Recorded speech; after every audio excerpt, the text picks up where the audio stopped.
Bonjour à tous, aujourd'hui nous sommes à la fromagerie de Hounan et nous sommes honorés car c'est la fromagerie traditionnelle de toute notre famille. Hier nous avons vu le lait, comment il était fait. Maintenant nous allons voir comment on le transforme en comté à la fromagerie. On va aller le voir. Ouais. On a rendez-vous avec Jérôme, le fromager de la Frise. Il est 5h du matin et il est déjà au four et au moulin. Sa journée commence par le démoulage du comté fabriqué la veille. Ce sont les fromages que j'ai fait hier.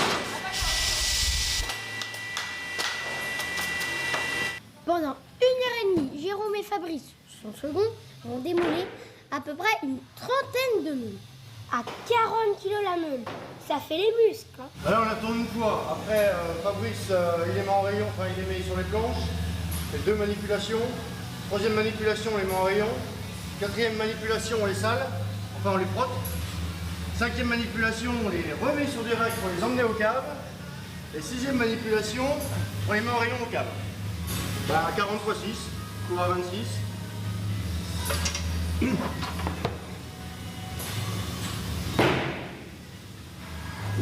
On a quelques tonnes. Voilà. Ça, c'est tout quand c'est tout frais, ça s'appelle de la ramure. C'est les bords qu'on ramasse de la avant d'être affinés. Moi, je trouve que ça sent un peu le beurre.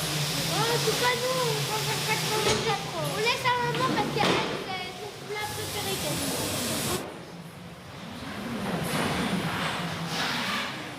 Bon, c'est pas le tout là, mais on a un peu pris notre reportage à l'envers. Revenons à la fabrication du comté. Le lait arrive à la fromagerie dans la nuit. Fabrice va en déverser 4000 litres dans une énorme cuve en cuivre. Le lait est chauffé à 32 degrés et c'est là l'étape cruciale de la fabrication du comté.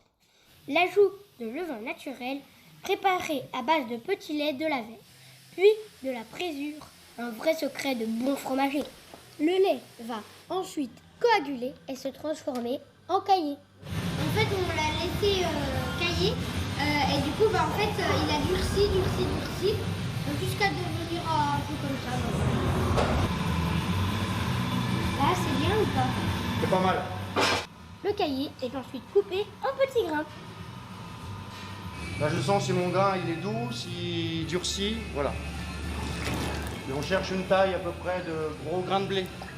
Et comme le comté est une pâte pressée cuite, le lait est enfin chauffé à 56 degrés très précisément. C'est pour ça que les femmes enceintes peuvent en manger sans problème. Reste plus qu'à séparer le petit lait du caillé. C'est en train d'extraire tout le reste de liquide qu'il y avait encore dans le fromage. Dernière étape, le pressage. Une étape qui durera 24 heures. C'est à ce moment-là qu'est insérée la petite plaque verte de caésine du comté. C'est un peu comme la carte d'identité de la meule. Le jour de fabrication, le numéro de la cuve. Ça, c'est la plaque verte. C'est un peu comme sur les bouteilles de vin, la pastille en fait.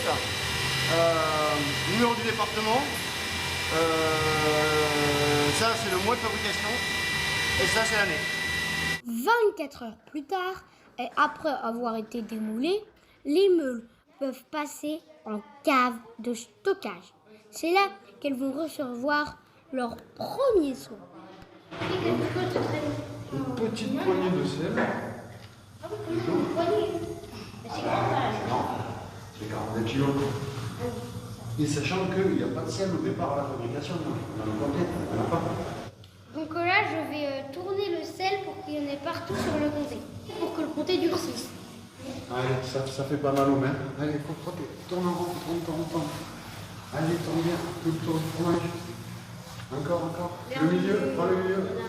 Ouais. Et puis là, il y a rien. Et devant. Les fromages sont prêts. Ils peuvent désormais partir direction la belle cave d'affinage. Mais ça, c'est une autre histoire qui fera l'objet de notre prochain reportage. Alors pour nous, c'est terminé. Mais Jérôme a encore beaucoup de boulot, 3 tours à faire. Alors on va le laisser. C'était Oscar et Félix, les jumeaux Brenda Pisto et Jérôme.